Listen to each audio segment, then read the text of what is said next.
Ouh, na na na, na na na na na na.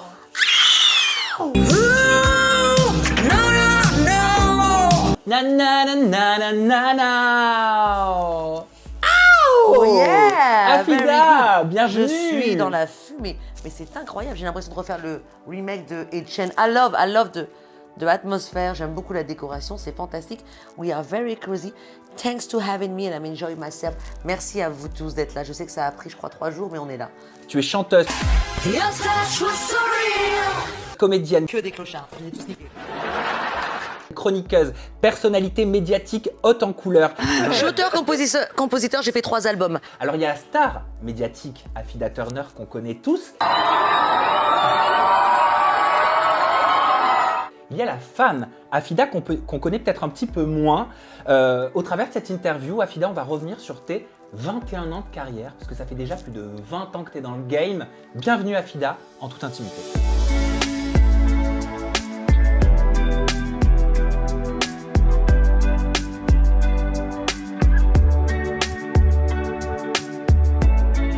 Dans les paroles d'une chanson que tu as sortie en 2002, tu dis « Belle, jeune, fraîche, respirant la vie que tu m'as donnée pendant 2 printemps, j'ai pu en profiter malgré les coups durs, les brimades que tu subissais de ton propre mari, mon père. » Ta maman a connu le féminisme, elle a été tuée par son mari, par ton père, tu avais 2 ans, 2 ans et demi. Tu as des souvenirs de ta maman? En tout cas, cette chanson, je l'ai écrite quand j'avais 16 ans. Plus, c'était pas une chanson, parce que j'étais pas chanteuse ni rappeuse à l'époque. C'était plus sur une forme de poème.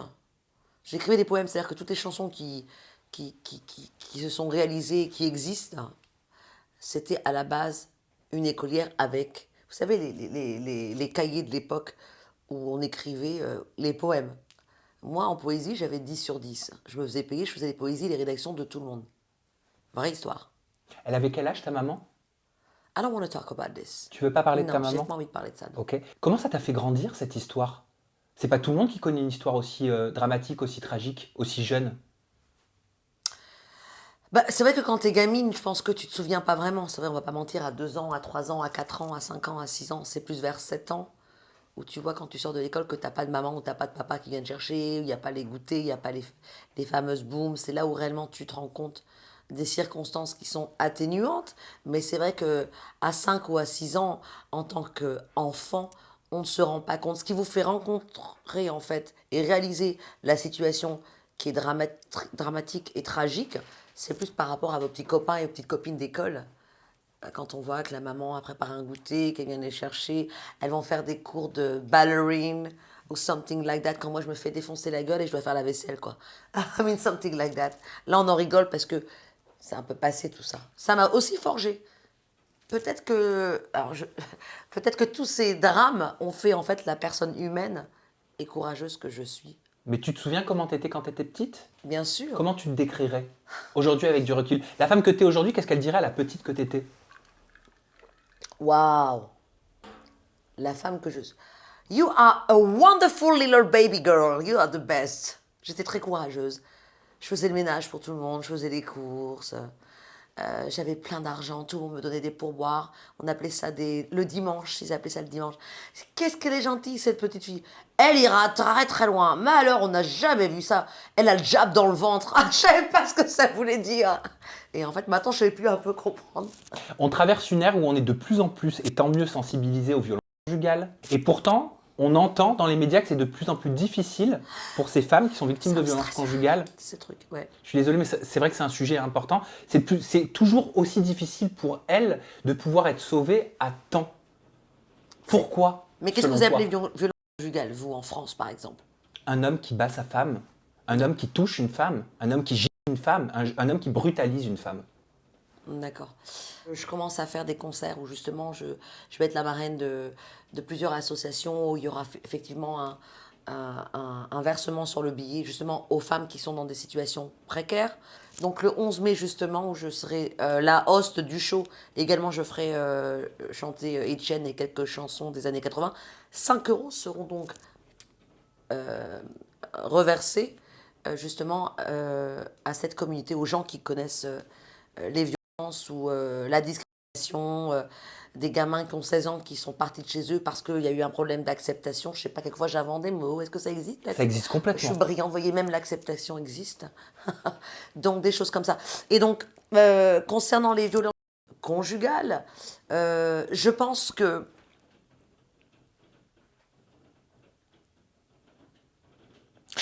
en fait, on vit dans un monde violent. Un homme ne doit pas toucher une femme, surtout quand il est beaucoup plus fort qu'elle. Parce que moi, par exemple, vous parlez de violence conjugale, mais moi, par exemple, un homme lambda, s'il veut me foutre sur la gueule, moi, je lui casse la gueule, par exemple. Donc, j'entraîne à toutes les femmes qui subissent des violences conjugales à être fortes comme moi et ne pas vous laisser faire. Ça, c'est la première chose. T'as déjà connu, toi, la violence conjugale? T'as déjà connu la violence dans le couple? C'est-à-dire que, étant, on n'est pas SOS Femme battue, on fait un interview, quoi. Non, mais c'est sûr que je suis sortie avec des hommes qui étaient assez masculins. Et puis moi, j'ai un caractère aussi assez excessif. Mais non, je ne vais pas dire que je suis une femme battue. J'ai jamais pris un coup de poing. Effectivement, je suis sortie avec des hommes, des vrais hommes, où on a eu des certaines altercations. Mais ça, je pense que c'est dans tous les couples. Vrai homme ne veut pas dire violent. Exactement, mais j'ai jamais été en disant oh là là, regardez ce qu'il m'a fait. Non, non, non. Mais j'ai eu des relations. Oui, on a eu des altercations. Je pense que tout le monde, enfin, dans cette nouvelle génération, on est un peu rock'n'roll, où on s'est déjà un peu disputé, où on s'est déjà un peu chahuté, dirais-je. Mais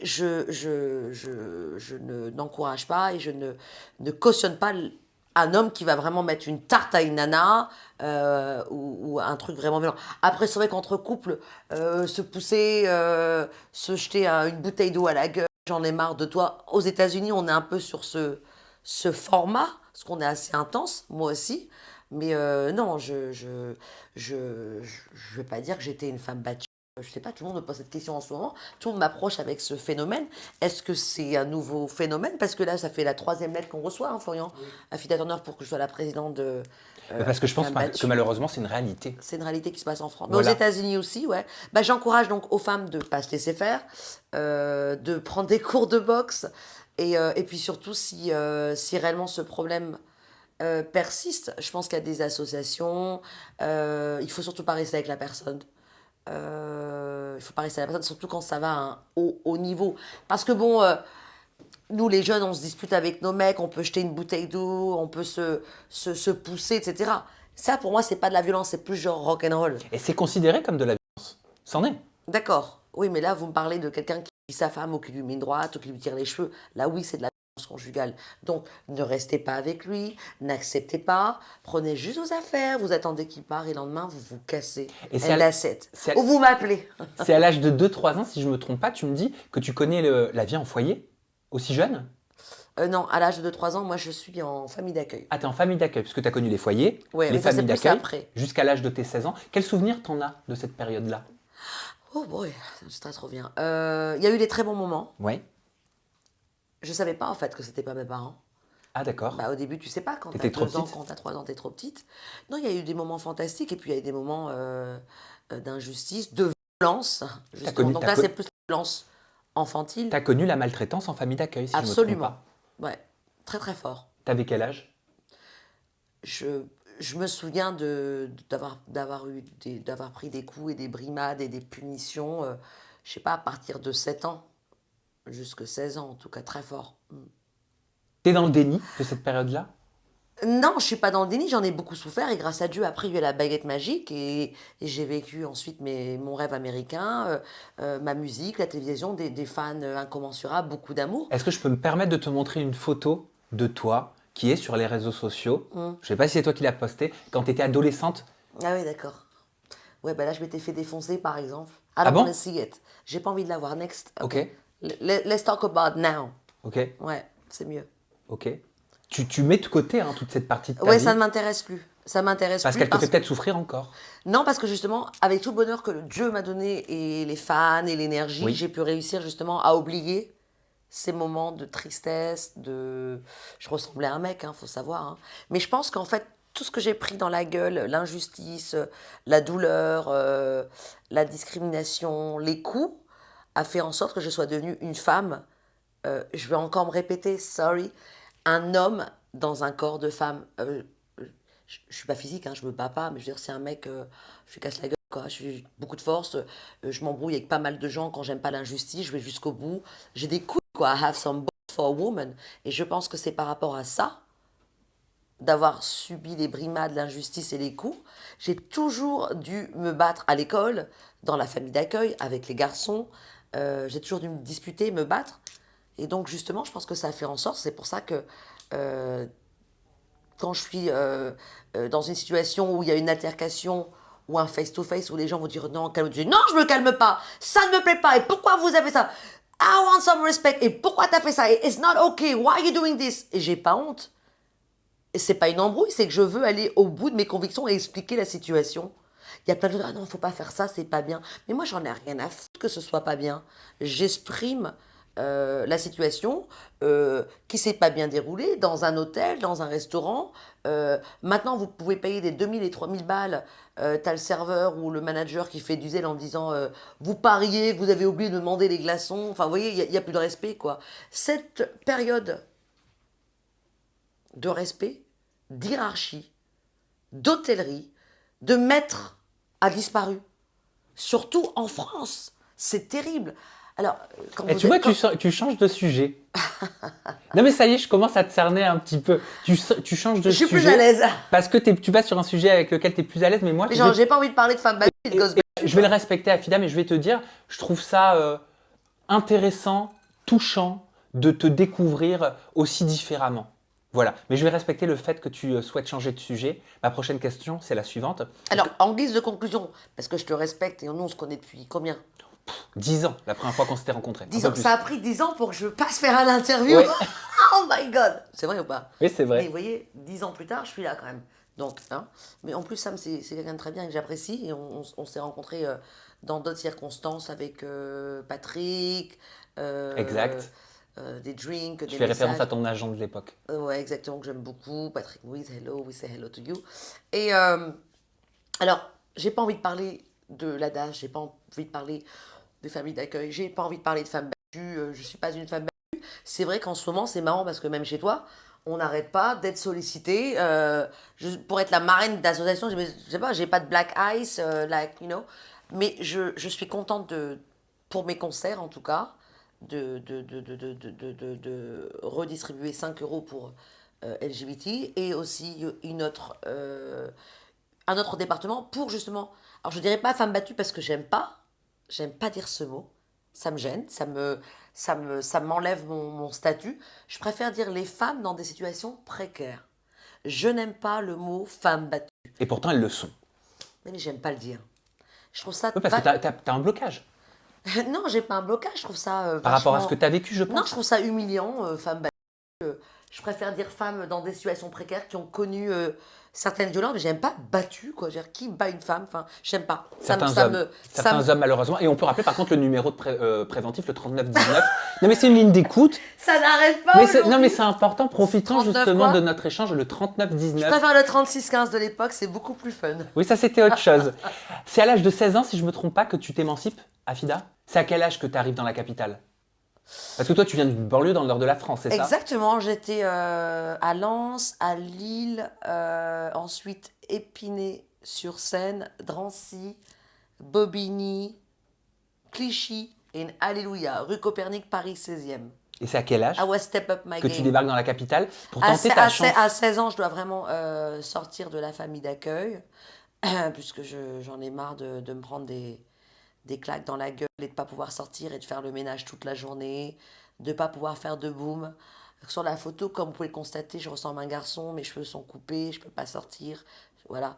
Mais il y a eu des bons moments aussi chez ses parents. Il y avait des choses qui étaient quand même bien, mais quand ça se passait mal, ça se passait très très mal. Mais jamais j'ai subi des violences sexuelles, par exemple, chez cette famille. C'est important de le dire, parce qu'il y a des gens qui subissent, qui sont violés par le père ou la mère. Moi, de ce côté-là, j'avais même pas le droit de me promener en short, je me prenais une tarte dans la gueule. Donc, de ce côté-là, j'ai été blesse, j'ai pas eu de problème. Vous voyez ce que je veux dire? C'était juste les brimades, l'injustice. Après, c'est vrai que j'étais une enfant très turbulente. Ça n'a pas changé. Non. Et j'étais très rebelle, et puis je séchais les cours. Donc je rentrais, je me faisais frapper par mon tuteur. Et, euh, et en fait, j'osais pas le dire à mon assistante sociale ou à la police. En fait, c'est comme un sentiment de honte. Vous voyez? Mais c'est pas tous les jours qu'il me frappait. Il y avait des bons moments, hein. C'est juste quand je Tu séchais les minimises. cours. Ouais, je suis la victime. Non, tu Nette. fais pas la victime. Tu minimises ce qui t'est arrivé. Mais Parce que j'ai je pas peux envie de trop comprendre. le dire. Voilà. Je peux comprendre et je Bon. le respecte. Dans les années 90, tu te bats pour être chanteuse. Mhm. Il vient d'où ce rêve d'être chanteuse? Tu l'as depuis quand? I was born like that, darling. Ce qui s'est passé, en fait, c'est que quand je suis au lycée, donc je me fais un peu de fric avec les poésies et la rédaction. Et à chaque fois, je monte sur scène sur la table et je chante un truc complètement ouf, qui était une chanson d'un film qu'on aimait bien, de Las Malas de Josiane Balasco. Je veux partir. You remember de cette chanson? C'était Las Malas. Je l'ai pas connu. Overdose, j'ai ma dose. Je veux partir, loin d'aci, loin de ce rêve, m'évader. That was something like that. Et le film à l'époque, c'était avec Balasco. Et rappelez-moi le. Vous n'avez plus de mémoire, les jeunes? What the f... C'était Balasco. Et j'adorais ce film parce que c'était une meuf un peu comme moi, de la DAS, de banlieue. Et elle se retrouve dans une famille. Et c'est Balasco. Et en fait, ils volent un truck. Et ils vont dans un studio d'enregistrement. Et il y a un transsexuel qui ramène le pognon. Il fait boîte Boulogne pour payer la première maquette. Et ils enregistrent cette fameuse chanson. Et là, c'est wow, that's like me. I want to sing the song. Donc tous les jours, comment il s'appelle? Victor Lanoux. Thank you very much. Mais non, ça c'est transsexuel. Hermite, Mais non. Transgenre. On dit transgenre. Le mec. Martin Lamotte, Maurice Rich, ouais, j'ai pas du tout. Ok. You're fire. God, je te parle du mec qui joue le père. Si, Ta plasma là. là, c'est ça. Ah, j'ai pas vu. Non mais ta plasma là. Ce mal-là, ouais. Ta plasma là. Père. Josiane Balasco, c'est Victor Lanoux. Ouais. Oh right, I'm sorry, I apologize. Et là, cette histoire est incroyable. Donc je monte sur la table et je chante ça et je reprends. Oh my god, I lost my snake. Et je reprends 10 euros, 10 francs. Et voilà. Et après, je vais m'acheter des collants, du rouge à lèvres. Et on va bouffer des hamburgers. Et on va au Lef boire une bonne bière ou à Monaco à l'époque. On a 15 ans, on a 16 ans. Et c'est à partir de quel âge que tu te fais appeler Leslie? Ah non, ça c'est vachement loin. Ça c'est quand je rencontre un mec qui s'appelle Steven. Il va être content qu'on cite son nom. On enregistre une première chanson qui s'appelle Juste toi et moi. Voilà, ça c'est en 1996. On change le prénom. Nasty, Leslie. On garde ça. La chanson, personne ne la signe. Pourquoi Et- Leslie? Parce que c'était anglophone et entre-temps, j'ai commencé à bosser pour MCM Africa. Est-ce que tu reniais tes origines? Est-ce que tu reniais ton prénom Afida à ce moment-là? Mais filmer, bordel. Je veux qu'on filme mon interview. Tu filmes, toi? C'est ok. T'as des backstage de ouf. Non. C'est-à-dire que Afida sur MCM Africa, non, c'est pas. On essayait de sortir un premier disque. On trouvait. Tu sais, quand t'as 18 ans, 19 ans, tu dreams un peu de Hollywood, de London. Ouais, Leslie is hot. Tu vois, c'est comme un nom de rappeur. Ok, donc il n'y avait aucune crainte derrière ce changement de prénom, de connaître la discrimination. Parce Non, qu'on sait aujourd'hui non, que quand on s'appelle, par exemple, aujourd'hui, quelqu'un qui s'appelle Afida, ça peut être difficile pour lui Oh, il est. de trouver un boulot. Very difficult. Non, mais c'est vrai. C'est vrai. Très, très difficile. Et puis, c'est vrai qu'on était très influencés à l'époque quand tu sors de la banlieue, que t'es pauvre. Tu regardes MTV, tu regardes London. Tu vois ce que je veux dire? On est dans Complètement. des clichés, quoi. On regarde, je sais pas, c'était Return of the Mac, Mark Morrison, c'était Snoop Dogg, Gin and Juice, Coolio Gangsta Paradise. Après, il y avait les Spice Girls, les Salt and Pepper, Bananarama. Enfin, c'est toute une époque. Et début des années 2000, t'envoies une maquette à la Star Academy. Pfiou, ça m'a fait un coup de Non, mais c'est vrai ou pression. pas? Oui. Et c'est pas la Star Academy qui te contacte, c'est la directrice du casting du Loft qui Non, te c'est contacte. Alexia Laroche-Joubert qui me contacte. Ah, qui te contacte. Ouais. Mais elle s'occupait de la Star Academy. aussi. Absolument. Mais alors pourquoi ta démo, elle n'a pas servi à la Star Academy? Pourquoi c'est si. pas sur la Star Academy? Bah, ils qu'on m'ont t'a appelé vu? pour la Starac. C'est moi qui ai fait le coup, je voulais pas y aller. Pourquoi? Mais parce qu'il fallait chanter l'hymne à l'amour de Edith Piaf. Moi, je voulais chanter Tu mens. Tu mens dans le noir. Je m'en souviens. Et ils m'ont dit non, mais là, c'est pas du tout un registre hip-hop. Il faut chanter l'hymne à l'amour. Mais moi, j'adore Edith Piaf. Aujourd'hui, j'aurais pu chanter non, rien de rien, non, je ne regrette rien, ni le mal qu'on m'a fait, ni le bien, tout ça m'est bien égal. Non, rien de rien, non, je ne regrette rien. C'est. Mais à l'époque, non. Je voulais chanter tu mens, you know, like. J'avais plus Mais ça. tu l'avais chanté dans le loft à ton arrivée, je m'en souviens très bien. On est en 2002. Ouais. Bah ouais. Et est-ce que c'est parce qu'il t'avait promis un album, un livre, en fait, que t'as accepté de faire le loft? Attends, I lost my snake. This is not cool. But it's there. It's my lucky stuff. Non, le love, je voulais pas le faire. Attends, je vais pas faire un truc de clochard, ça me fucking star, tout le monde le répète. Moi, je veux absolument sortir mon album. J'anime un peu sur MCM Africa, très peu. J'interviewe Mousse Diouf, Joe Star, Anthony Cavana, Béatrice Dalle, Hi Darling, la seule européenne qui est venue. En fait, c'était une émission black hip-hop. Et je me dis, mais non, mais moi, je veux pas chanter ça. Et je dis à Alexa Laroche-Joubert, mais j'étais complètement ouf. Et pourquoi pas? Je veux bien signer, mais moi, j'aimerais donc animer la Starac. Et elle va dire, mais elle est ouf, cette gamine. Je veux animer la Starac. Tu parles, c'était qui l'animateur de la Starac? C'était Nikos. Mais jamais de la vie, à mon époque, c'était pas Ah Nikos. si, c'était Nikos Aliagas dès la première saison. Ah, c'était pas Castaldi? Non, c'était Nikos Aliagas. Castaldi, c'était Secret. c'était Loft Story. Il a fait Secrète aussi. Il a fait Castaldi. Secret Story, mais par la suite. La première de Star Academy, c'était Nikos? C'était Nikos. Ah, quand même. Ouais, Avec Jennifer. ouais. Donc tu voulais prendre la place de Nikos. Ouais, donc elle me dit non, c'est pas possible. Je dis bon, alors je viens, mais je chante pas, tu mens. Je veux chanter, tu mens. Elle m'a dit non, je dis bah, puisque c'est comme ça, je viens pas. Elle m'a dit tu vas regretter. Donc je l'ai pas fait. Non. Ils sont venus pour la deuxième, j'ai toujours dit non. Ok. Et là, je fais un casting Lovebot sur M6. Ouais. C'est Jérôme, il s'appelle Jérôme. Eh allô, la vie, il y a un casting en bas, fais-moi. J'espère que c'est pas un truc de cul, connard. C'est chou. J'ai eu peur, donc j'appelle la famille, enfin les gens. J'ai peur, je vais chez un photographe qui me dit qu'il y a un casting à Montmartre. J'espère que c'est pas un truc de ouf. Et donc j'arrive, mais je suis jeune, hein, j'ai 24 ans, j'arrive, etc. Et Jérôme est là. Il m'a un peu changé ma life, Jérôme, qui est un photographe. Il me dit non, il y a vraiment un casting en bas d'M6, ils recherchent des animatrices télé. Donc j'y vais et je fais le casting et je leur chante une chanson. J'ai un short super moulant, un body en résille déjà à l'époque et je me mets à quatre pattes, enfin comme d'hab quoi. Je sais pas, j'ai fait genre déjà à l'époque de Villaine Fille, Born in Angel, Come With Me, Etienne, mais it was in my blood, darling. I was already an entertainer. Donc I was on the floor et donc j'ai un soutien-gorge rose parce que j'avais un body, mais je me retrouve finalement, j'enlève le body. Je veux absolument animer une émission dans ma tête. J'enlève le body, je me retrouve avec l'école en résille, le soutien-gorge rose. Et ils me disent, c'est extraordinaire. Le lendemain, je rentre, je vais chez Paul Téclé, qui est décédé. Et je dis, putain, Paul, ça y est, je crois que je vais vraiment être la nouvelle animatrice. Je serai la première Renaud animatrice à la TV. It's gonna be amazing.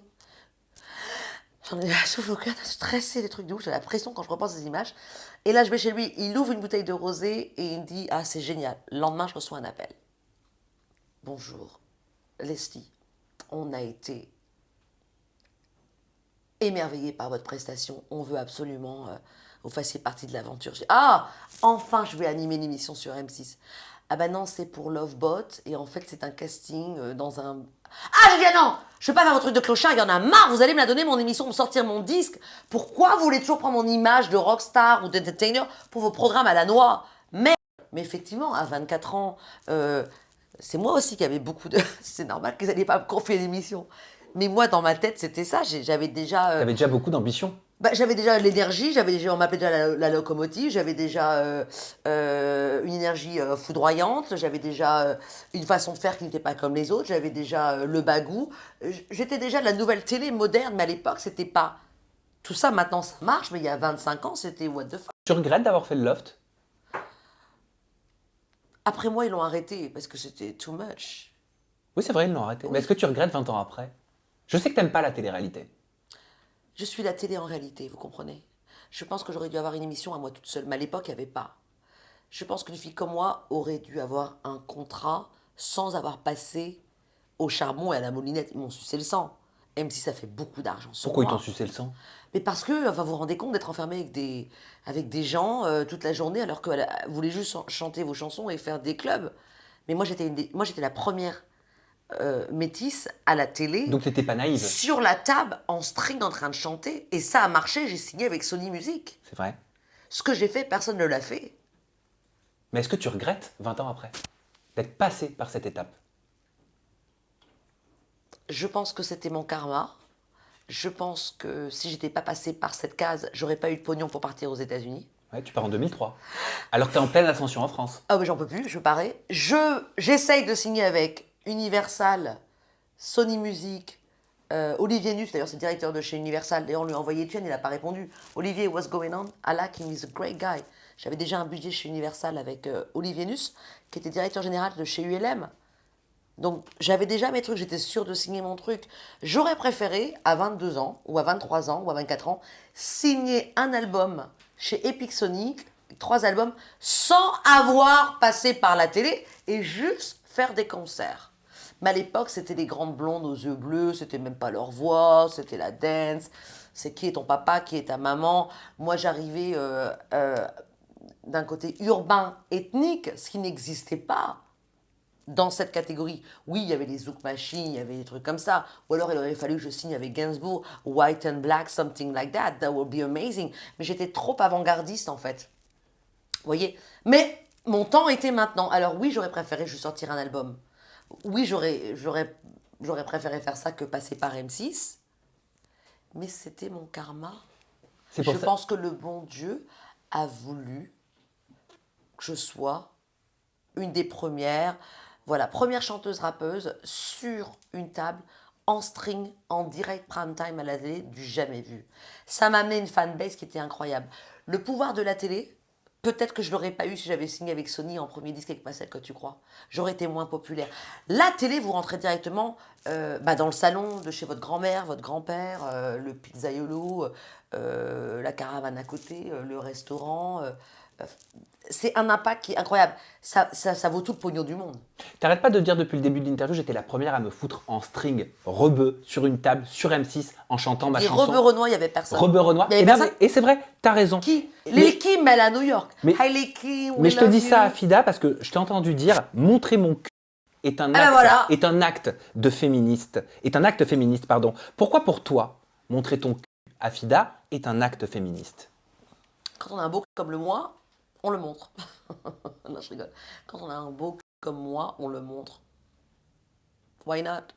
Qu'est-ce qui représente ton cul? L'univers, la féminité, création de Dieu, de mon père, de ma mère. C'est une silhouette. C'est de l'art. Voilà, pourquoi le cacher? Non, j'aime bien. Depuis quel âge tu montes ton cul? I was born like that, je pense dès ma naissance. Comme tout le monde, on montrait tous son cul, non? We was born all naked. Mais pourquoi t'es tant à l'aise à montrer ton cul? C'est-à-dire, bon, mon cul, quoi, là, par exemple, je suis en robe, je me lève, bah, c'est une robe. Yeah? Ouais. Bah, c'est couvert quand même, je suis pas nue. Comprenez-vous? Mais c'est toi qui dis que t'aimes montrer ton cul. On est d'accord? Non, j'ai pas dit que j'aimais bien montrer mon cul. T'as dit J'ai- que c'était un acte féministe. Non, les gens me disent pourquoi tu montes ton cul. J'aurais dit montrer mon cul est un acte de féministe. Je suis une femme et j'ai pas à cacher mon cul. Parce que T'as les bien gens raison. ont peur. Et je peux vous dire que si tout le monde avait un cul comme le mien, ils le montraient tous. Hein. Mais alors C'est une sorte d'hypocrisie. quel pouvoir il a ton cul? Il n'y a pas de pouvoir, c'est juste que je veux montrer mon cul parce que je me sens bien et parce qu'il est beau. Et je pense que c'est mieux de le faire à 20 ans, 30 ans, 40 ans. Enfin, j'ai 46 ans. Que je me vois pas à 70 ans encore montrer mon cul, quoi. Pourquoi? Ou à 60 ans. Enfin, si Madonna, elle le fait bien. Bien et c'est sûr, elle a génial. 64 ans. Ouais, mais c'est Madonna. Si elle veut montrer son cul, elle montre son cul. Et elle aussi, c'est un acte de féminisme et de rébellion. Moi, je suis très rebelle. Puisque les gens disent qu'il ne faut pas montrer son cul, je vais le montrer 4 fois. Bah justement, tu parles de Madonna. Madonna a 64 ans. Ouais. Elle a été victime d'agisme alors qu'elle tenait un discours sur la scène donc, de la 65e cérémonie des Grammy Awards. Elle a été critiquée à Fida sur son physique, la jugeant méconnaissable. Elle a dit « Une fois de plus, je me retrouve sous les feux de l'agisme et de la misogynie qui imprègnent le monde dans lequel nous vivons. Mhm. Tu l'as dit, tu as 46 ans. Est-ce que l'industrie, elle t'a déjà fait ressentir en tant que femme que tu changeais, que tu évoluais, que le temps passait? Oui, bien sûr, ouais. Pourquoi elle se montre encore en bikini? Elle a plus 20 ans, M6 c'est terminé, tu peux pas te couvrir. Mais enfin, eux, forcément, tu les regardes, ils ont les dents tout pourries, ils ont la cellulite de partout, ils boivent des bières toute la journée. Et quand toi, tu fais du sport et que tu veux montrer tes jambes et que tu es en bonne forme et que tu veux te montrer, tu es victime de ce que tu viens de dire. Mais en fait, tout le monde fait ce qu'il a envie de faire. En fait, si tu es à l'aise avec ton corps et que tu as envie de montrer ton corps, it's your fucking problems. Et les gens qui jugent Ça, je trouve ça... Non, mais je trouve ça... En fait, c'est des gros ringards, en fait. Parce que ces gens, en fait, ils ont un complexe d'infériorité. Ils aimeraient faire la même chose. En vrai, c'est vrai. Moi, je me suis fait insulter par des gens. Je ne juge pas spécialement le physique. Mais je me suis dit, putain, j'aimerais bien voir cette personne qui me harcèle sur Instagram et qui m'envoie des messages concernant mon physique. J'ai vu les personnes. Ça m'a traumatisée. La meuf, elle a plus de dents, truc de ouf, quoi. Je dis, mais c'est quand même incroyable. En fait, je pense que l'enveloppe charnelle est équivalent avec ton corps et ton cœur. Quand tu es beau à l'extérieur, tu es beau à l'intérieur et à l'extérieur. C'est un reflet, en fait, c'est l'effet miroir. La gentillesse, etc., je pense que ça se reflète sur l'enveloppe charnelle et le physique et l'énergie. C'est vraiment ce que je pense. Et comment tu vis justement le fait de prendre de l'âge, d'avancer dans le temps? Ah, je trouve que je suis de plus en plus bonne. Plus je vieillis, plus je suis bonne. Et en plus, je suis intemporelle. Les gamins qui avaient Loft, qui m'ont regardé, je sais pas, ils avaient... c'était en 2002, bah maintenant ils ont 18 ans, 19 ans, 20 ans, 30 ans, 40 ans, 50 ans. Entre-temps, j'ai fait des émissions sur C8, sur TF1, sur M6. Donc en fait, ils ont tous évolué avec moi. Et ceux qui ne me connaissaient pas ont eu la chance de me découvrir, pas en Leslie, mais en Afida Turner. Donc c'est magnifique. Ça, encore une fois, c'est l'effet de la télé. J'étais en face de moi, t'es Ouais. canon, Thank you. t'as un visage hyper reposé, canon. Attends, je suis un peu fatiguée en ce moment. Ah ben, je te le dis. Je fais beaucoup de sport. Bah alors pourquoi tu utilises des filtres sur tes réseaux sociaux? Ah, parce que j'adore sublimer l'art. Quand on est tellement belle comme moi, on peut se permettre d'en rajouter des choses. Quand on est laid, on ne peut pas rajouter de filtre. Quand vous êtes beau, vous pouvez rajouter de la lueur, de la lumière. Parce que l'élément principal est déjà là. Mais est-ce que ça veut Ce dire n'est pas de la tricherie, ce n'est pas de la supercherie, c'est juste s'embellir. Mais est-ce que ça veut dire que tu n'acceptes pas ton image en photo sans filtre? C'est pas ça, c'est que c'est vrai que j'aime bien, moi, un peu le côté un peu bling-bling. J'adore les hautes lumières, la haute résolution. Par exemple, quand je fais des photos de iPhone, ça me ressemble pas quand je fais un photoshoot pro. J'aime mieux parce qu'on voit mieux mon nez, mes dents, mes petits bras, mes longues jambes, mon cou, my beautiful skinny face, for example, my beautiful hair. Sur la photo du iPhone, on voit rien de tout ça, quoi. Je suis faite que pour les choses pro. Comme Madonna, est-ce que tu estimes que tu as déjà, toi, été victime de misogynie? Mais sur Facebook, je reçois, c'est surtout Facebook, en fait. Facebook, c'est horrible. C'est que des messages d'insultes et de... Comme vous venez de le citer, ouais. Tu vis comment les critiques depuis 20 ans? Il n'y a pas trop de critiques maintenant, il n'y a que de la positivité. Les jugements? I don't give a fuck. Moi, ce que je juge, c'est de remplir les salles de théâtre, de remplir les clubs. Mais tu as déjà souffert de commentaires? Quand je fais les émissions de chez Hanouna, qu'on fait des 1,8, 2 millions, quand je fais une performance chez lui, que c'est 1 million sur YouTube, c'est incroyable, mais vrai. Mais tu es toujours aussi forte mentalement, Afida? Il n'y a jamais de moment où tu baisses les bras, il n'y a jamais de moment où il y a un commentaire qui te fait mal, il n'y a jamais de moment où tu craques? Vous savez, j'ai perdu Coolio et Ronnie. Là, j'ai baissé les bras. Là, j'ai craqué. Ce qui m'a sorti, c'est que Cyril m'a invité pour bosser. J'ai pas pu venir parce que c'était trop tôt. C'était à Noël. Je suis arrivée que le 11 ou le 12 janvier. Ça, c'est des choses qui me font craquer. Mais ce que les gens ce que les gens disent sur moi, I don't care. Parce que ils sont dans un studio qui pue les pieds, ils bouffent du cassoulet. Ils n'ont jamais rien fait de leur vie. Et les gens qui essaient de faire quelque chose et de changer leur destinée, ils se permettent de critiquer. Alors qu'eux, ils se grattent les couilles, ils boivent de la bière et ils veulent pas travailler, ils attendent le pognon de papa ou de la grand-mère. Moi, je vais au charbon. Ok, du conso. I don't give a fuck. T'es allé au charbon en 2003, alors que t'es en plein succès, en pleine ascension en France. Ouais. Tu pars tout recommencer, Ouais, peut-être ça, faire c'est bien. l'American Dream aux États-Unis. J'avais du courage. Déjà, où tu trouves cette force de tout recommencer à chaque fois, de te remettre en question à chaque fois, quoi qu'il arrive? D'être une femme dans un milieu de mecs, show business, c'est quand même très mec, hein. C'est quand même très mec. Je suis partie en 2003 parce que c'était difficile pour moi d'aller à la pharmacie acheter des Tampax, c'était difficile pour moi d'aller au supermarket, je ne pouvais plus sortir dans la rue. On était les premières à l'époque d'être exposées comme ça à la télé. C'est très dangereux. On vous loge au Royal Monceau pendant 2 mois. Moi, parce que je faisais des audiences incommensurables. Royal Monceau, vous descendez au Nouveau-Hôtel, à l'Ibis, c'est terminus à Lyon et c'est fini. Il n'y a plus de bodyguard, il n'y a plus... Non, mais il faut dire la vérité, ça va. Et encore, moi, j'étais bien traitée parce que je le vaux bien, que je leur faisais des scores incroyables. Il y a des gens qui n'ont pas supporté tout ça. Et puis, je me suis dit, bon, contrat de chez Sony, c'est terminé. M6, c'est terminé. Le clip ne passe plus parce que la direction d'M6 était fantastique et ils savaient que j'avais fait du chiffre. Donc, il me passait mon clip. Mais la nana à la programmation se disait, mais pourquoi vous passez le clip de Leslie, elle est plus chez Sony. Il a commencé à avoir des tensions où je pouvais plus gérer. Donc, j'ai dit, ok, You, pas celui-là. Mais qu'est-ce que tu fais là, toi? Le premier que j'avais également adopté, je l'ai pris avec moi. Et j'ai pris un aller, one-way tickets. Paris-Los Angeles, j'avais un peu de pognon, je suis partie au Novotel, je suis restée 3 mois au Novotel, je ne parlais pas anglais, je n'avais pas de papier, j'étais en face du Beverly Center et j'avais la foi. Je me suis dit, tiens, I'm gonna be Marilyn Monroe, version black rebeu, où je vais être une super rockstar. Mais je parle pas anglais. Merde, comment je vais faire? And you know, I just stay there and I meet people and I'm beginning to meet some producer and recording some fantastic song and I meet amazing publicists, Yvon, who take me to the Oscar, the Grammys, Usher birthday. I will beginning to recording some song and beginning to do auditions in Hollywood and it was fantastic and I just rent a flat in Hollywood and I stayed there for 20 years. C'est là-bas que tu That's the rencontres story. Coolio, dans les années 2000, Ouais. le rappeur Coolio. Tu te souviens de votre rencontre? Bah, heureusement que je m'en souviens, il m'a traumatisé. Pourquoi il t'a traumatisé? C'est parce que c'était incroyable, mais vrai cette histoire d'amour. It was great. Elle a duré 3 ans. 3 ans, mais il y a eu beaucoup de back and forth. Ouais. Ouais. À chaque fois, je me laissais refaire, je repartais et je recassais. Ça veut dire quoi, je me laissais refaire? Bah, c'est-à-dire qu'il revenait à Noël avec des fleurs, il m'appelait de Londres, de Dubaï, d'Allemagne. Les gens ne savent pas, Coolio, c'est pas un mec qui a fait que Gangsta Paradise, il a fait 3 albums avant. C'est un mec qui tournait au Japon, en Hongrie, à New York, à Londres, en Italie, everywhere, in Russia, everywhere. Il était international, il était booké du mardi au jeudi. Tu gardes Du des mardi au bons dimanche. souvenirs? Bah oui, puisque je l'ai vu encore avant qu'il décède. Ouais. Il m'a appelé au mois de mai. Where are you? Je dis, bah, tu peux pas être là où je suis, hein. Je suis à Miami. I'm here, my nigga, I'm here. I want to see you now. I said, no, you cannot. J'ai pas fait. I don't give a fuck about you here. Let's go have a drink now. Et je comprends mieux. J'ai été, c'est la dernière fois que je l'ai vu. Il est mort 2 mois après.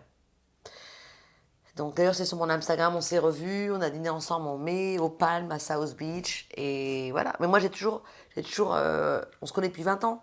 J'ai toujours eu des très très bons contacts et j'ai toujours resté en relation avec mes ex.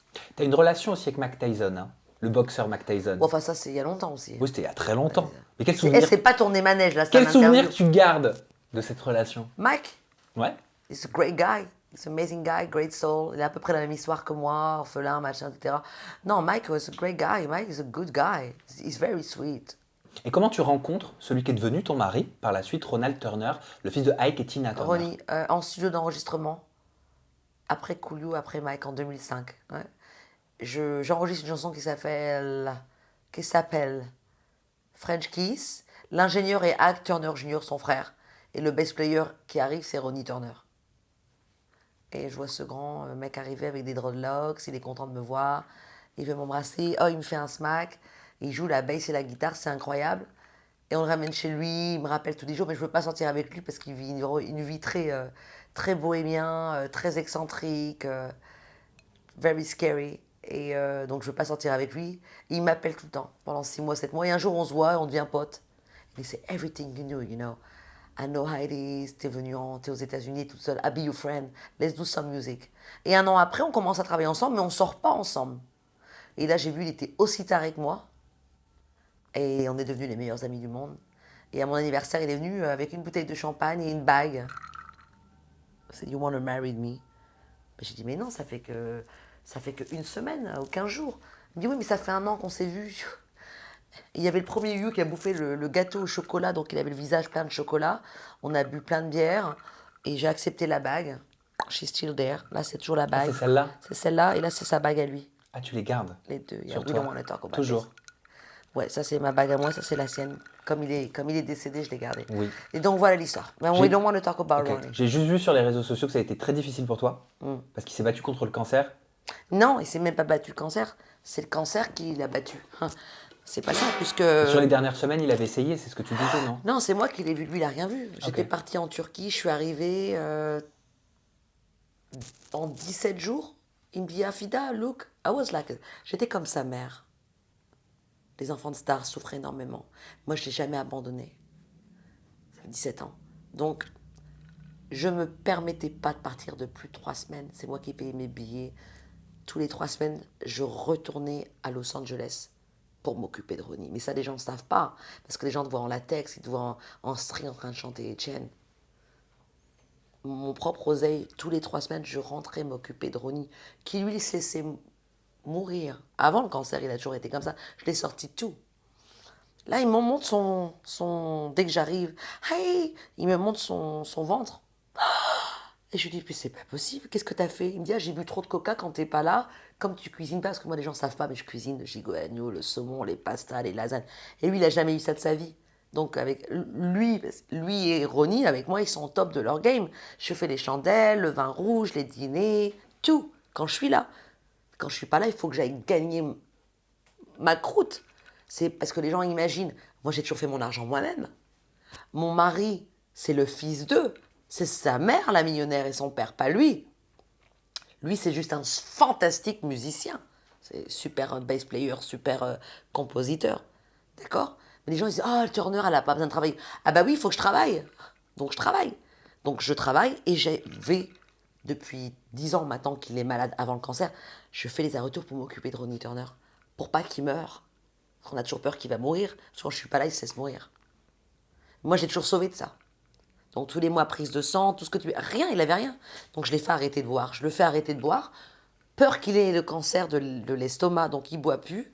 Je lui dis, si tu bois, tu continues à boire, moi je m'occupe plus de toi, c'est fini. Je vais pas rendre l'âme, moi aussi je suis fatiguée, j'ai plus 20 ans. Hein.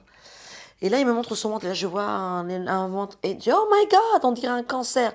Je la tape pour le bras, vite. Ah non, je dis, ah, je t'écoute pas, espèce de ouf. We going to the hospital right now. It looked like a liver cancer or something. I'm scared. I'm crying. Je l'attrape par le bras, je l'amène. Aux États-Unis, ça prend du temps. Ça a pris genre 4-5 jours. Chez les résultats, ils ont dit, bah, il a une tumeur. Après la tumeur, il faut refaire un scanner. C'est pas comme en France. En France, on a beaucoup de chance. Ça a pris 1 semaine pour refaire un scanner à Cedars-Sinai, le plus grand hôpital au monde. Et là, ils ont dit, il a un cancer du côlon niveau 4, métastasé partout. Donc, je trouve encore un autre docteur. Je travaille, j'arrive de Miami pour commencer la chimio avec lui. Le 15 décembre, on a eu les résultats le 3 pour le rendez-vous pour la chimio. Il est décédé le 8, donc il avait 0 chance. Et n'oublie pas que je l'ai vu tout de suite. C'est pas comme si j'avais attendu 2 mois. I see it right away. Et tous les mois, je lui faisais un blood test. Quand j'ai vu son ventre, je l'ai vu tout de suite. Je lui ai fêté tous ses anniversaires. Je lui ai tout fait ses anniversaires à Noël. J'ai encore fait son anniversaire chez nous et à Malibu. Il ne voulait pas. Non, non. Je lui ai dit, ah non, on va pas dans la rue des clochards, à Ventura. We're going to Paradise Cover in Malibu. Et là, heureusement, je lui ai dit, tu sais quoi, comme on savait pas que c'était le cancer. Comme tu as la tumeur, tu peux manger et boire ce que tu veux. Et je lui ai pris 2 bouteilles de cristal. Et we don't want to talk about this. Next. Ok. T'es encore en contact avec sa maman, Tina? On va pas parler de Tina. Hein. Tina, elle est agile, c'est même pas, tu vois. Ok. C'est moi qui c'est moi qui s'est occupé de tout. Tina, elle a 84 ans, tu vois. Elle n'est pas capable de prendre un avion et d'enterrer son fils, quoi. C'est moi qui tout fais toute seule. Toute seule. Tout. Ok? Next, we don't want to talk about this. Là, on va parler d'amour, Afida. J'ai remarqué que depuis 6-7 ans, tu étais très discrète sur tes relations amoureuses. Oui? Mais je voulais savoir si... En même temps, j'ai pas eu beaucoup de vraies relations. Je suis restée longtemps avec mes mecs et mes maris. Oui, c'est vrai. T'es retombée amoureuse depuis... Depuis quoi? Depuis tes précédentes histoires. Lesquelles? Les histoires d'amour que tu as pu avoir dans ton passé. Mariage? Ouais. Est-ce que je suis retombée amoureuse? C'est-à-dire? Est-ce que tu as rencontré un homme récemment qui t'a fait vibrer? Est-ce que tu as envie d'aimer? Non, j'ai envie quand même. Est-ce que tu as envie qu'on t'aime? J'ai déjà mes fans et mon public. Ouais, mais est-ce que tu as envie qu'on t'aime intimement? Est-ce que tu as envie que quelqu'un te porte, toi aussi?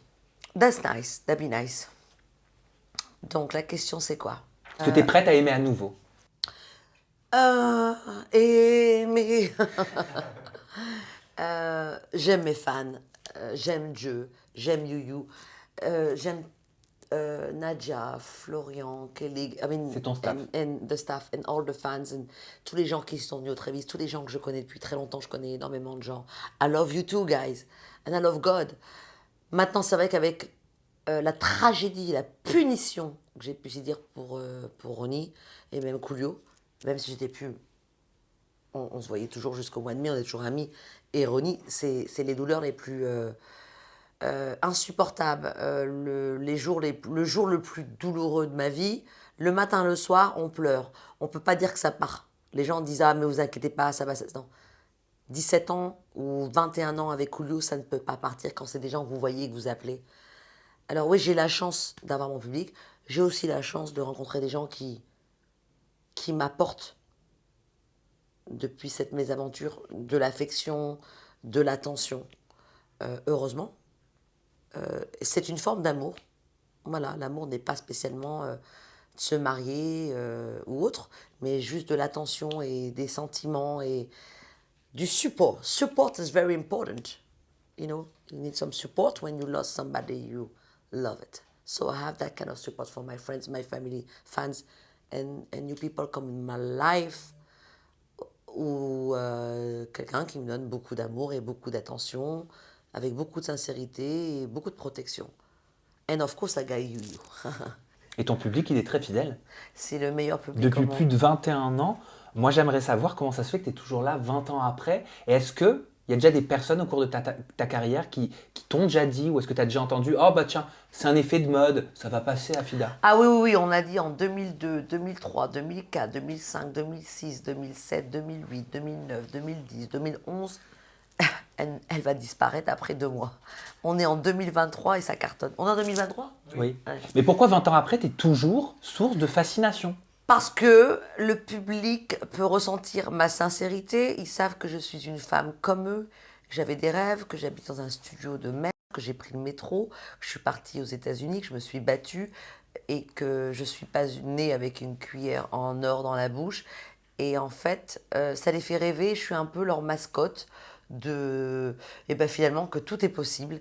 Et quand je reçois des messages en disant voilà, je suis à l'hôpital, j'écoute tes chansons et ça va mieux, ou alors grâce à Etienne, quand je sors du travail, je suis infirmière et on fait des parties à la maison et on met de la fumée et on vient voir au théâtre, on prend le train de Marseille ou on vient de voir et ça nous change notre quotidien.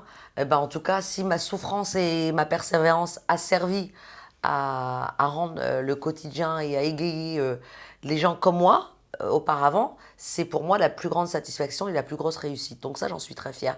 Et je pense que mon public, mais je pense que c'est pour ça en fait que je suis aussi populaire et que je fonctionne tellement. Parce qu'il y a plein de gens qui ouvrent leur télé quand ils me voient chez Hanouna ou là quand ils vont voir notre interview. Il y a plein de gens qui n'osent pas dire la vérité en disant écoute, tu me fais chier. Quand tu fais un dîner presque parfait, tu fous un connard ou une connasse dehors parce qu'elle te gâche ton dîner. Et en fait, comme moi je le fais, je pense que tous les gens disent putain, mais j'aimerais faire la même chose et j'ai toujours voulu faire et je ne l'ai pas fait, mais c'est On fantastique. t'excuse tout. Je sais. And I love it. Parce que les comportements, les actions que tu peux avoir, J'adore. si d'autres les avaient, ça passerait pas. Je sais, on m'excuse tout et j'adore. Et Mais dès qu'on pourquoi m'excuse pas, c'est le drama. Je veux qu'on dise oui à tout. Because I deserve it. J'ai assez souffert. Et oui, c'est vrai qu'on m'excuse tout. C'est un peu vrai. T'es une icône Je suis gay. devenue une enfant je suis devenue une enfant gâtée. Est-ce que t'es devenue aussi une icône gay? Les gays t'adorent. Ah oui, ça c'est sûr. Bah heureusement, parce que tu sais que toutes les boîtes que je fais, la plupart c'est eux. C'est incroyable. Mais non, mais parce que moi je suis une grosse pédale en fait. Je suis pareil. Je suis une grosse pédale en fait. C'est quoi une grosse pédale? Bah, je suis une grosse pédale. Je dis ce que il faut pas dire. Je me rebelle sur des choses que j'aime pas. Je suis très à cheval sur les principes, sur les points. Je suis très sensible. Je suis très fidèle. Je vois les mêmes choses. Je suis une créature quoi. Et je pense que je suis leur créature. Mais je te dis, je suis un homme dans un corps de femme. Et je pense qu'ils se voient dans. Et puis je suis très très. Je pense qu'aussi ce qu'ils aiment bien, c'est mon côté très naturel et très très. Je suis très excentrique. Je dis ce que je pense, je suis très... ouais, c'est ça. Je pense que c'est ça un peu. Un côté excentrique, j'aimerais te parler mode maintenant, Ouais. qui a plu à un designer de talent, qui est nommé le petit prince de la mode, c'est Charles de Villemorin. Charles de Vilmorin, il a vu en toi une lumière que d'autres designers peut-être ne voient pas ou n'ont pas encore vue. Et c'est le média styliste qui a titré Affida Turner peut-elle devenir hype? Ils écrivent shooté et habillé par le créateur du cool, Charles de Vilmorin, Affida Turner fait un retour très mode sur le devant de la scène. Et si la sulfureuse personnalité était l'ambassadrice parfaite pour populariser de nouveaux looks? Je te la pose la question. Est-ce que selon toi, Affida Turner, tu es la personnalité parfaite pour populariser des looks venant du luxe? Je suis la personne la plus popularisée pour justement populariser les tenues luxe justement et que tous les gens normaux puissent s'identifier. Donc il n'y a pas de code en fait, que ce soit le rebelle, le rock'n'roll, le gay, l'excentrique, la drag queen, la bobo qui se rebelle, qui chante Etienne à quatre pattes avec la fumée, ils peuvent s'identifier qu'un physique Oui, mais glace. pourquoi Charles de Vilmorin a vu en toi ce que d'autres n'ont peut-être pas vu encore? Je pense parce qu'il est brillant et qu'il est avant-gardiste et qu'il ne sait pas finalement juste arrêter aux rumeurs ou aux choses autour ou les médias. Ou je pense qu'il a vu chez moi ma vraie sensibilité. Je pense qu'il a aussi aimé ce côté un peu animal tigresse. Et pourquoi pas Balenciaga? Pourquoi pas encore Louis Vuitton? Pourquoi pas Yves Saint Laurent? Peut-être parce qu'ils n'ont pas les mêmes visions. Comme lui, en fait, il est plus jeune, il est plus avant-gardiste. Il a un œil, en fait, qui est complètement nouveau sur un phénomène de société comme moi. Qu'est-ce que je suis brillante, what the fuck? Je pense que ça. Et c'était une expérience qui était incroyable. C'est un super photoshoot. C'est la première fois qu'on me met autant en valeur. Moi, j'ai toujours fait des photoshoots, mais c'était pour des pochettes de disques ou des clips. Mais là, d'être sublimée, habillée avec des plumes dans les cheveux, des plumes dans le cul, Des robes des incroyables. robes incroyables. Des peintures du designer derrière toi sur C'était le mur. magnifique. En plus, le champagne, la gueule, tout était magnifique. Il m'a mis sur une scène que je connaissais pas en fait, puisque moi c'est que les clips ou la télévision. Après oui, j'ai fait plein de photoshoots, mais c'est pour des pochettes ou c'est pour des choses comme ça. Mais là c'était fashion, art fashion, et c'est le premier qui m'a mise en scène et j'en suis très reconnaissante. Et on est très proches et hey Charles darling, I love you, thanks for this. Et les designers de la maison Rochas Ouais, alors en plus je savais pas, mais là, aussi. c'est incroyable. Ah bah oui, c'est incroyable. Il est juste Il brillant. est très jeune, très Il me talentueux. fait penser un peu au nouveau Yves Saint Laurent physiquement en plus. Bah, j'allais te poser la question. Justement, Qu'est-ce ouais. qui représente Charles de Vilmorin pour toi?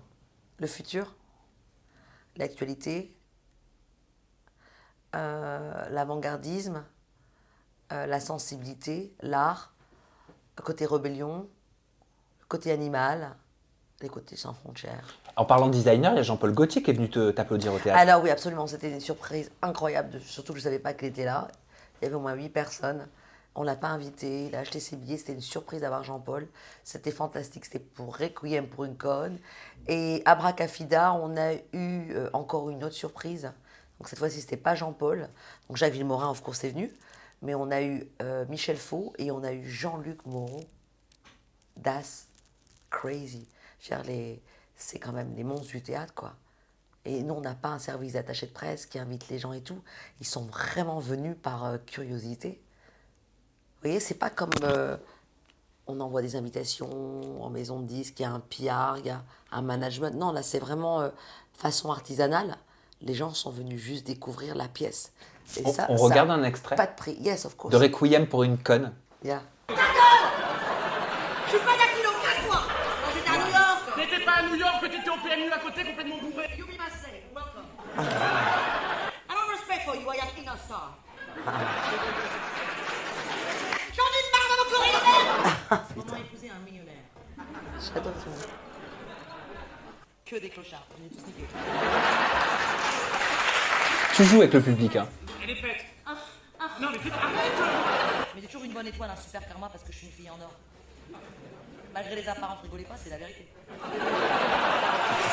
By your fire, bitch! Donc Requiem pour une conne, c'est un titre léger de prime abord, mais qui montre, je trouve, l'intelligence d'une réflexion derrière. Est-ce que c'est toi qui as contribué à réfléchir au titre? Parce Mais- qu'il est en lien avec ton image. Mais pas du tout. Non? J'ai été complètement surprise. Un jour, je reçois un email et un texte de Baptiste au Rio Oui. en me disant voilà, je suis réalisateur, j'ai une pièce de théâtre pour vous. Florian m'a beaucoup parlé de vous. Je l'ai rencontré au concert de Mylène Farmer. On a commencé le 15 janvier. Et je dis encore, c'est quoi cette histoire de malade? Parce que tous les jours, j'ai des histoires de ouf. Des histoires. Mais des histoires à la mort maneux. C'est un putain de show, quoi. Des soutiens-gorge qui disparaissent, des cafetières qui arrivent 3 heures. Enfin, des histoires, c'est de la... C'est plus du abracafida, c'est presque de la science-fiction. Tu te dis, mais sortez-moi de là. Mais mes histoires, tu te dis que c'est un sketch. Je sais quoi encore, ce Gugus? Donc j'appelle Florian, je dis, c'est quoi cette histoire? Il dit, non, oui, c'est un copain, on s'est rencontré au concert de Mylène, il voudrait faire une pièce de théâtre. Je dis, ok. Donc le mec m'appelle. Allô, Afida? J'ai un truc pour vous, voilà, ce sera peut-être... Je dis, mais il est complètement malade, on n'a jamais répété, c'est quoi cette histoire? Et là, je pars au Mexique. Et il m'envoie Requiem pour une conne, qui n'est pas écrit pour moi. Et quand je dis le truc, je dis, mais il se fout de ma gueule, lui. On dirait mon histoire. Donc je me dis, en fait, c'est un usurpateur, c'est un imposteur, il a dû écrire autour de moi, alors que pas du tout. La pièce a vraiment été jouée auparavant, je l'ai vue. On a juste contribué à quelques changements. La chanson Etienne, la chanson Etienne. Et moi, j'ai rajouté Ta gueule connard, clochard. Mais l'histoire de la rockstar des années 90, qui se fait trahir par son publiciste gay, qui se retrouve en couverture de Voici, annonçant sa retraite, ruinée par le fisc. Là, je voulais pas le faire parce que... Alors là, c'était pas une femme battue pour le coup.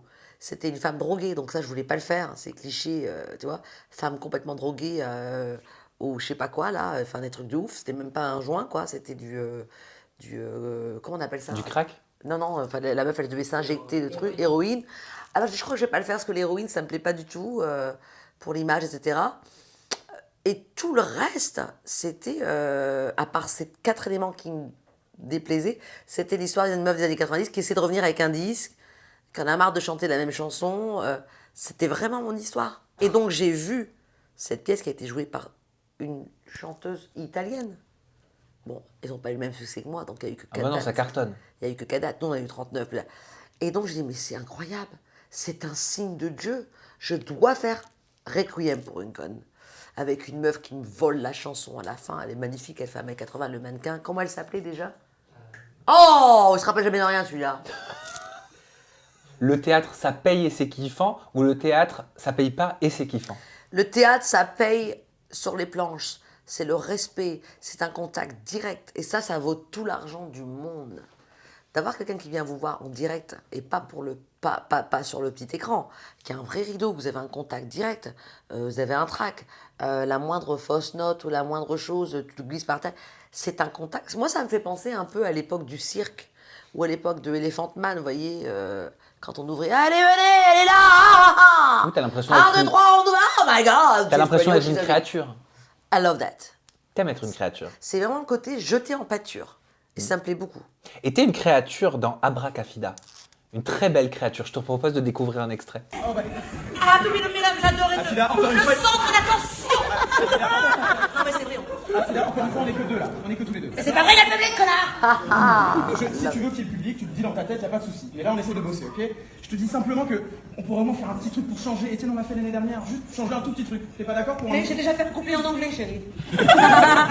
Etienne, oh, do it again. Mais t'es con ou quoi? On est à 700 000 sur iTunes, sans les connards qui nous passent. J'ai payé aucune radio. I'm the fucking number one. Kiss my face. That's amazing, wow. Ça, c'est le Afida Turner Show, hein, sur scène. En fait, tu proposes de voir ta personnalité, de payer pour voir ta personnalité. Abracafida, pour c'est voir un vrai peu show. des histoires, ouais. Requiem pour une conne, non, là, c'est un peu autobiographique. C'est plus personnel. Ouais, c'est un peu l'histoire d'Etienne, c'est un peu mon histoire. Bon, après, il y a des choses qui sont rajoutées. Donc, j'ai eu la chance, en fait, de refaire cette deuxième expérience avec Baptiste, qui a fait Requiem pour une conne. Et Abracafida, on a juste pris notre histoire de chanter Etienne et qu'on n'a pas été racheté par les maisons de disques, alors qu'on remplit les salles, alors que les autres, ils ont des 100 000 ou des 100 000 euros en budget, et que nous, il y a un vrai phénomène de société où tout le monde joue Etienne avec la fumée, et on est numéro 1 sans les majors et sans les grands méchants loups. Et à côté de ça, bon, il y a les up and down, les aléas. Donc, on joue quasiment là. Après, il y a des choses qui sont rajoutées. Mais comme Baptiste connaît bien ma personnalité et l'histoire de Etienne, ça a été fusionnel et ça a été un succès intense. On a fait 3 dates parce qu'on ne savait pas. Parce que là, Abracafida, toute seule, c'est pas comme Requiem pour une conne. Où l'histoire, c'est quand même que moi. Voilà. Il y avait Benjamin qui était là, donc c'était bien. Et là, on va continuer Requiem, Abracafida, qui est finalement un musical. C'est un musical, c'est quoi? C'est le nouveau musical. C'est théâtre, chanson, interaction avec le public, l'effet un peu cirque. Il y a un vrai jeu avec le public. Et puis après, on descend, on chante Allumer le feu de Johnny Hallyday, Etienne. Ouais, c'est une sorte de... C'est notre chapiteau à nous, quoi, donc c'est bien. C'est Ouais. ton cirque à toi. Ah bah putain, mon cirque, quel circus depuis des années. Cinéma. Pourquoi Étienne? Parce que moi, alors le clip, très sincèrement, je vois toutes les références à la chanson des années 80 hein, que tu as fait. Déjà, tu l'as fait en noir et blanc. Tu reprends des scènes très codifiées. Il y a un vrai travail hein, sur ce clip. Pourquoi Je Étienne? suis la réalisatrice quand même, c'est moi qui fais le clip. Bravo. Donc j'ai fait le clip, j'ai fait l'édit avec l'aide donc Baptiste du théâtre, avec qui on a fait Etienne. On l'a fait d'ailleurs au théâtre. Et un de ses potes, Olivier, à la caméra. Mais Pourquoi les- c'était un succès, Mais les Étienne? costumes, etc., c'est moi. Mes poses, c'est moi. L'édit final, c'est moi. C'était beaucoup de travail. Mais comment t'expliques que cette reprise des années 80 elle soit tant un succès interprété par Affida Turner? Parce que quand j'ai voulu faire Etienne, I need some champagne. Vous pouvez rester en caméra. Quand j'ai refait Etienne, on a besoin de gloss ou ça va? You sure? Je pense que j'ai besoin d'un coup de spray dans le visage. Quand on a fait Etienne, j'ai chanté Etienne parce que c'était simple, parce que c'était une chanson qui m'amusait quand j'étais jeune. Et que j'ai pas besoin de travailler parce que c'est dans ma voix. Etienne, Etienne, oh tiens-le bien, baiser salé, sali. Oh, tu vois, il n'y a pas besoin de travailler. Donc, en chantant comme ça entre nous, entre potes, j'étais en studio, j'ai appelé le studio, j'ai dit tiens, je vais chanter les chansons que j'aime bien chanter à la maison. Et j'ai chanté la chanson chez Robert à Los Angeles, du début à la fin, et je suis repartie chez moi comme une teenager avec ma chanson. Il n'y a pas eu besoin de travail, ce n'est même pas mixé. Tu l'as interprété comme ça. C'est pas mixé. Geshpati, qui est signé avec EMI, ils ont dû enregistrer à New York avec les plus gros ingénieurs, avec des refrains, avec un mix. Moi, j'ai chanté de A à Z, il n'y a pas de mix, il n'y a rien. C'est brut de décoffrage. Tu pourrais même penser à des fausses notes, il n'y a pas de mix. C'est comme une interprétation en concert, en live, je trouve. C'est ça. C'est ce que Je tu as pense voulu, que- je pense. Bah, c'est-à-dire, j'avais pas les millions derrière, sinon j'aurais été à New York et j'aurais été mixé par le plus gros ingénieur. Etienne, il aurait été comme ça, tu vois, il aurait été béton. Mais l'intensité, le cœur est tellement présent que finalement, ça a fait effet magique, quoi. Dieu était là, les astres, mais les gamines de 7 ans, 8 ans, 9 ans, 10 ans, 15 ans, 20 ans, 30 ans, 40 ans ne savaient pas que c'était une reprise. Bien sûr, mais les personnes avec qui je Et travaillais c'est ne là où savaient c'est- pas que c'était une reprise. C'est là où c'est dommage, tu vois, quand j'ai envoyé cette proposition en maison de disque, qu'il n'y en a pas un qui a répondu. D'ailleurs, c'est pour ça qu'ils ne sont pas directeur général de label. Parce que je pense que si je l'avais envoyé directement à un directeur général de label, il aurait quand même pensé. Ils ont sous-estimé, ils n'y ont pas pensé. Et puis après, pour moi, c'était simple de le chanter parce que j'ai une voix cassée. Je fume pas, hein. Je fume pas, je bois pas. C'est-à-dire que là, je bois un peu de champagne parce que je fais une interview, je fais 2 heures de sport. C'est vrai que quand j'ai peur sur une scène, avec mes maquilleurs et coiffeurs, on va se faire un délire, on va fumer 2 clopes.